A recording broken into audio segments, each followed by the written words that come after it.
Kasama po natin ang Associate Professor mula po sa De La Salle University Department of Political Science and Development Studies. Ukol pa rin po dito sa pagsali nga ng bansang Amerika dito po sa sigalot sa pagitan po ng Iran at ng Israel. Professor Sherwin Ona, magandang umaga po. Good morning! Magandang umaga, DJ Chacha. Magandang umaga, Manong Ted. Salamat po sa imbitasyon. Salamat din po sa pagpayag sa pagsama po sa programa namin ngayong umaga. Sir, ito po ngayon, it's clear, nakisali na nga po itong Amerika dito po sa gulo ng Israel at Iran. Ano po bang para sa inyo magiging overall strategic effect po nito ng pagsali na ng Amerika sa gusot dyan sa Middle East? Ano epekto po sa Pilipinas, sir? Yes po. Well, oo, malaki ang magiging posibleng epekto niyan, Manong Ted, DJ Chacha. No? Unang-una, epekto sa ekonomiya. No? Alam naman natin na ang Middle East, specifically yung Strait of Hormuz kung saan nandoon ang Iran, yan ay isang source at passageway ng mga oil exports ng Middle East. Ano? Any disruption dyan sa area na yan, magkakaroon po ng effect sa presyo ng langis o presyo ng krudo. At alam naman po natin na kapag may ganyang mga sigalot o ganyang mga giyera, tumataas po ang presyo ng gasolina dito sa ating bansa at kagapit na po dyan yung tinatawag na supply chain, ano? Yung pagtaas din po ng presyo ng mga pangunahing bilihin, no? Na umaasa po siyempre sa transportasyon or sa pagpoproduce through the use of crude oil. Yan yung isa sa mga effect, Pero sir, may mga nagsasabi din po ng mga eksperto na yung military focus at resources ng Amerika posibleng mapunta dito sa Iran. Ano po bang epekto nito lalo na dito sa ating sigalot naman sa China on West Philippine Sea? Yeah, alam kasi natin na unang-una, no, mamarapati ng Amerika at saka ng Israel na matapos kaagad itong kaguluhan nito dahil nga sa napakalaking epekto sa global markets, ano?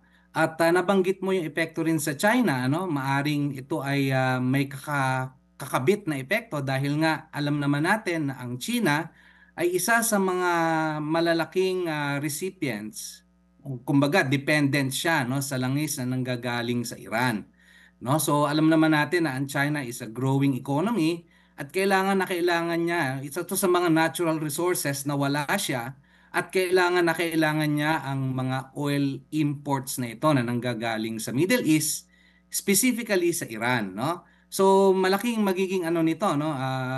Magiging epekto. Pangalawa, yung ibang mga resources ng United States, no? For example, yung carrier Nimitz, no? Ay kanilang inilipat na sa Middle East, ano? Dati yan nandito sa Indo-Pacific, pero inilipat na nila. This is amidst of the ongoing exercise na nangyayari dito sa may Western Pacific, ano? May dalawang aircraft carrier diyan ng China na patuloy na nagkakaroon ng mga military exercises. Plus yung nangyayari sa West Philippine Sea, no? Yung patuloy na panggigiit sa atin diyan, ano? Yung patuloy na pambubuli at yung nabalitang mga swarming, ano, maaring ito ay mag-embolden, no, magpalakas ng loob ng China, no, dahil nga ang focus ngayon ng Estados Unidos ay nasa Middle East. At hindi lang po yan dito sa bansa natin, maging yung mga, kumbaga inaangkin din ng China, halimbawa sa Taiwan, magkakaroon din po ito ng direct effect. Tama ka dyan, DJ Chacha, no?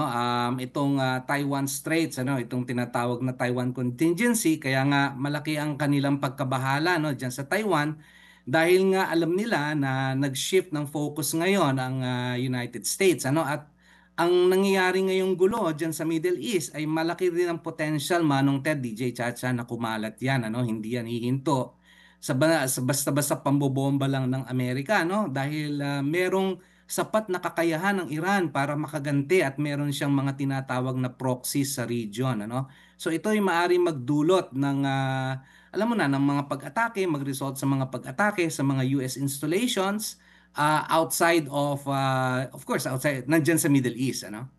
Yun pong, sige po. Nasabi ni nasabi ni Professor Brooks. yung mga installations ng Amerika, meron pong mga base ang Amerika sa Kuwait, meron din po sa Bahrain, meron din po sa Qatar, meron din daw po sa UAE, and meron din po silang mga tropang Amerikano sa Saudi Arabia. Opo, ang Amerikano. So, ano po ang effect nito, sir, sa mga lugar na ito kung saan din po marami mga Pilipino, kung sakasakali po, talaga bang maglalakas loob ang Iran o ang kanilang mga kaalyado na bombahin din ito, guluhin din itong mga bansang ito?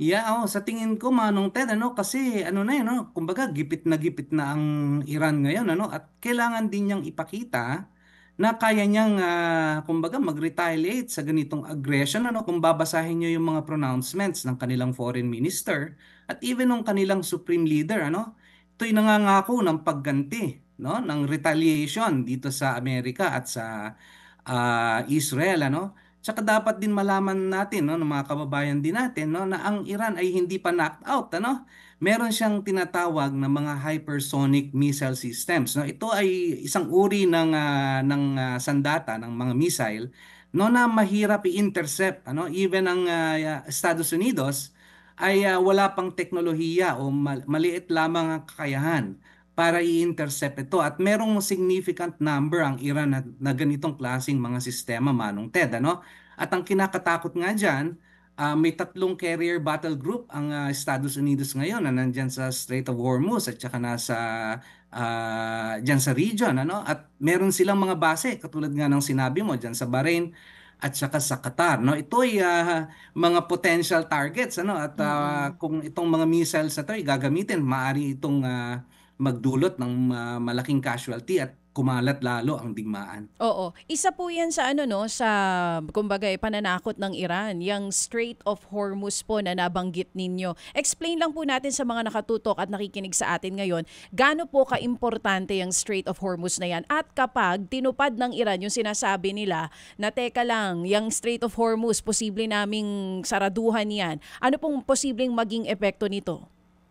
Yeah, oo, very strategic itong waterway na to, Kasi nga, according to estimates, 20% of global exports ang nagdadaan dyan, Hindi lang Iran ang gumagamit niyang body of water na yan, maski yung mga karatig na lugar, like Qatar, at iba-iba pang mga bansa, na nagbo-border dyan sa Strait of Hormuz. Ngayon, over the recent years, na naririnig natin yung mga pag-atake na ginagawa ng mga Iranian base ng mga grupo diyan, Inaatake nila yung mga ships, civilian at saka military ships na nagdadaan diyan. Itong mga civilian ships na to ay nagdadala ng mga crude oil, Ngayon na may digmaan na full-blown war diyan sa Middle East, tinitingnan natin, baka mas maging aktibo itong mga rebelding grupo na ito, mga Houthis na tinatawag, para i-intercept o maghasik ng lagim diyan sa Strait of Hormuz na yan. So talagang maapektuhan ang crude oil supplies po ng buong mundo. At yan po ay may malaking epekto rin po sa Pilipinas, lalong-lalo na. Opo. Pero ano bang explanation po doon, Professor? Kasi ngayon banta pa lang naman yan ng Iran, pero grabe na yung pagbulusok ng presyo ng krudo. Bakit kahit hindi pa naman sila nagkakaroon ng pagkilos doon sa Strait of Hormuz, sobrang taas na po agad ng oil price? DJ Chacha, medyo nagbe-break yung tanong mo kanina, Nagbe-break, hindi ko masyadong naaninagan yung tanong Yes mo. po. Professor, Pwede po oo. pakiulit? Yes, ulitin ko lang po yung tanong. Itong pinag-uusapan natin na kahalagahan ng Strait of Hormuz, sinasabi nyo nga po 20 to 25% ng mga nagpapadala ng oil sa iba't ibang mga bansa, dumadaan po dyan. Pero kumbaga yung ginawa ng Iran is pagbabanta pa lang. Wala pa talaga Nagbe-break po. na po, DJ Chacha, Pero kung aking i-interpret yung tanong mo, DJ Chacha, bakit importante yung na yan, Sabi ko nga kanina, substantial yung nagdadaan na percentage of crude oil exports, kasi yung na yan, yung area na yan ay parang imbudo Red Sea tapos Strait of Hormuz, imbudo yan. So yung mga bansang nagbo-border diyan, unfortunately, malaki ang impluwensya ng Taiwan, ng Iran diyan sa mga bansang nagbo-border diyan, lalong-lalo na dun sa mga rebel groups na nagbo-border diyan. So pwede siyang maglunsad ng mga pag-atake sa mga shipping, no, ng oil shipping diyan sa lugar na 'yan. Naipakita na nga itong mga nakaraang buwan, ano, dahil naglo-launch ng mga drone at missile attacks yung mga Iranian proxies diyan sa region na 'yan. Ngayon na may full-blown na digmaan diyan sa Iran, between Iran and Israel, na ngayon na kasama ng Estados Unidos, inaasahan nga ng mga bansang ito na lalong umigting pa ang mga pag-ataking ito niyan sa Strait of Hormuz. Kaya talagang malaking magiging epekto niyan sa ating oil supplies. Ang sinasabi po ni Pangulong Donald Trump, no, sa kanyang pagharap sa media, if you heard him, sabi niya, okay, Iran, it's now time to negotiate. Kumbaga, pinatikim kayo namin ng mga bomba namin, ngayon mag-usap tayo. Ano ho ba sa inyo pong pag-aaral o kaalaman, ito pong ito pong Estados Unidos, na sabi po ng ilang mga nag-analisa rin sa isyong ito, sinasabi na mukhang wala pa naman talagang confirmed na intelligence report kung talagang ganun ba karami ang iniimbak na uranium nitong Iran na panggawa ng mga malalakas na bomba.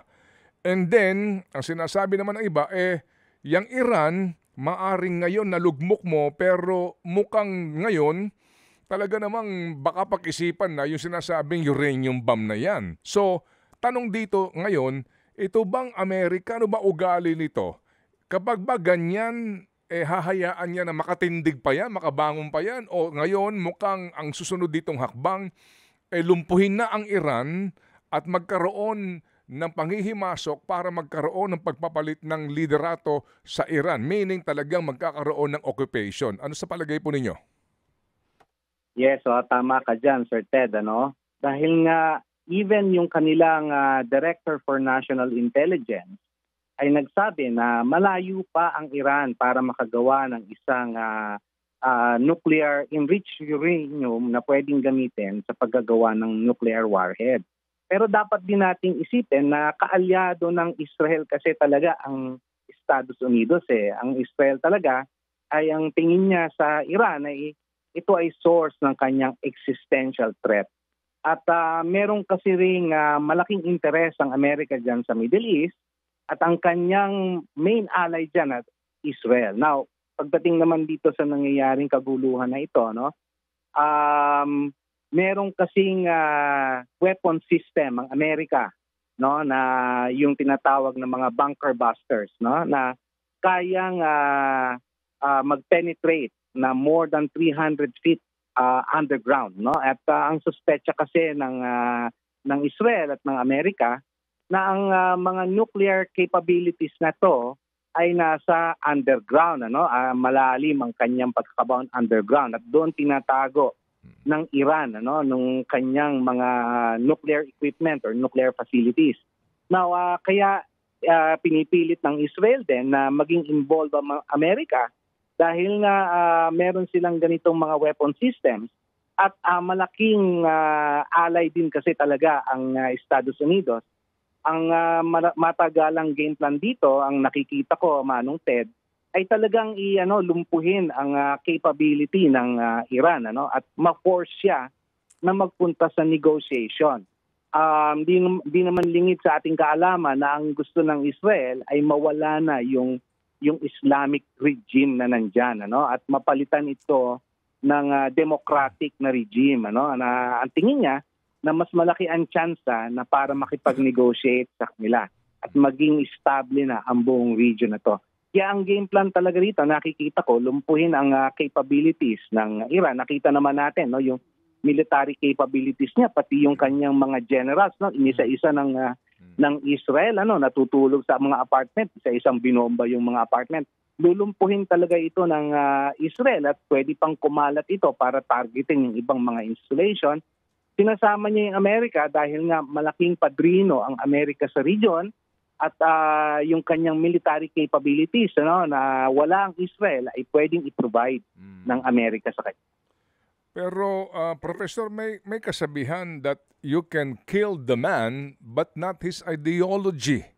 Meaning, maaari mong lumpuhin itong isang bansa, ano?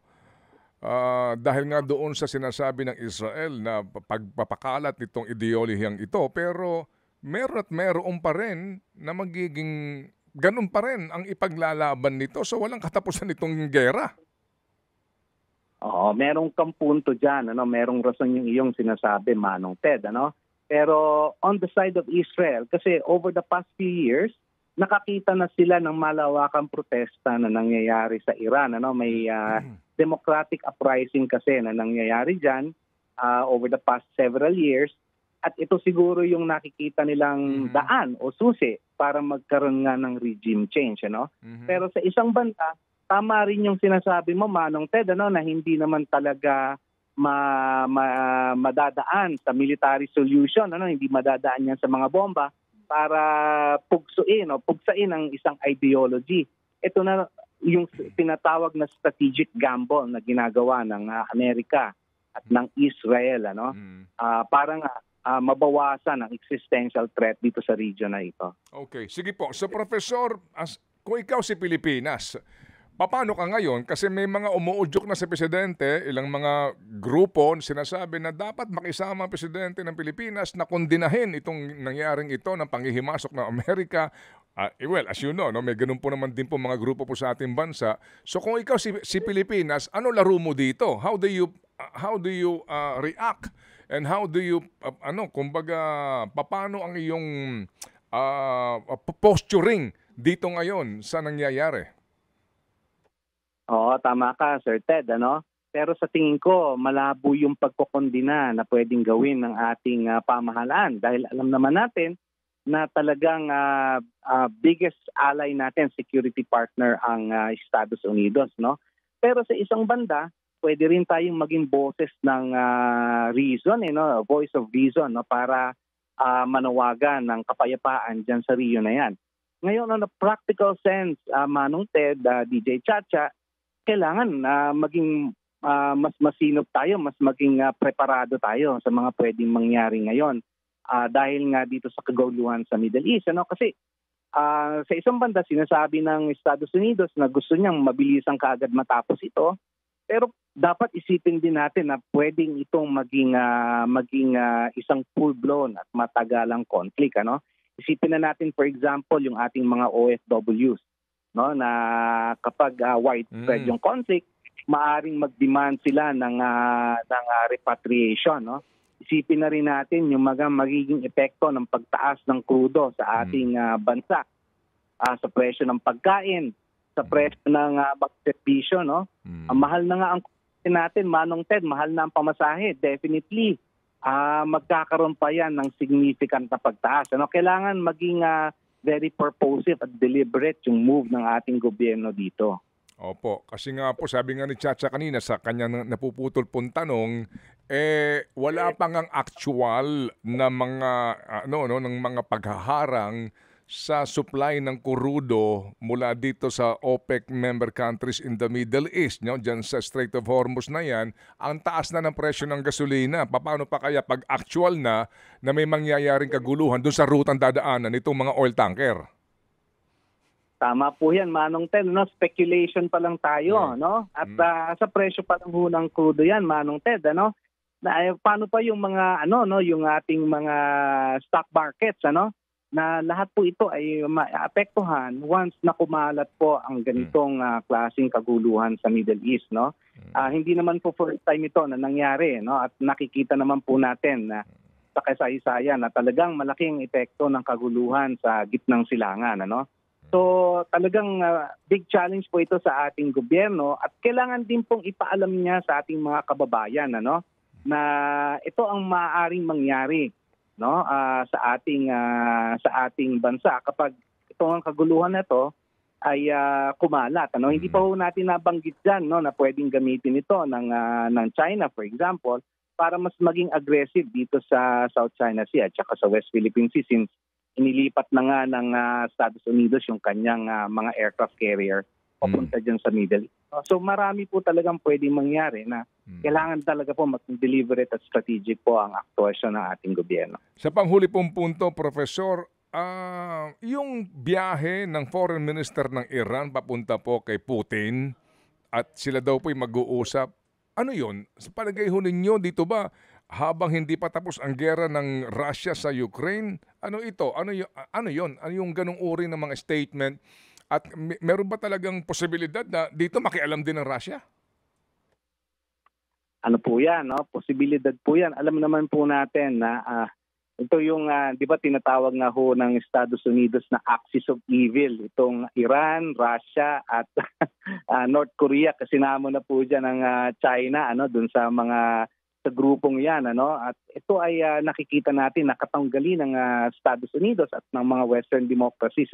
Ganun po yung kanilang Yung sinasabi niyo po na trip ng Iranian Foreign Minister, ang tingin ko po rito, ito po yung mga lifeline na kumukuha po ng lifeline ng Iran dahil nga po malamang po ay pwedeng masira yung kanilang mga oil production facilities kasi nga po pwede pong maging target po pwede pong maging target ng Estados Unidos at ng Israel kung magiging mas malawak pa po ang digmaan kumukuha po ng lifeline ito.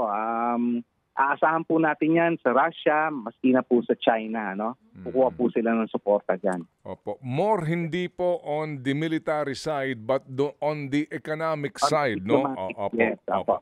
Opo, Okay. diplomatic. Diplomatic and economic side. Okay, sige po. So, sir, salamat na marami. Kami po ay natuto po dito po sa ating diskusyon. Ang importante talaga dito, maunawaan natin ano ba epekto nitong bakbakan ng mga dambuhala sa isang bansa na tulad po natin sa Pilipinas. Salamat po, Profesor.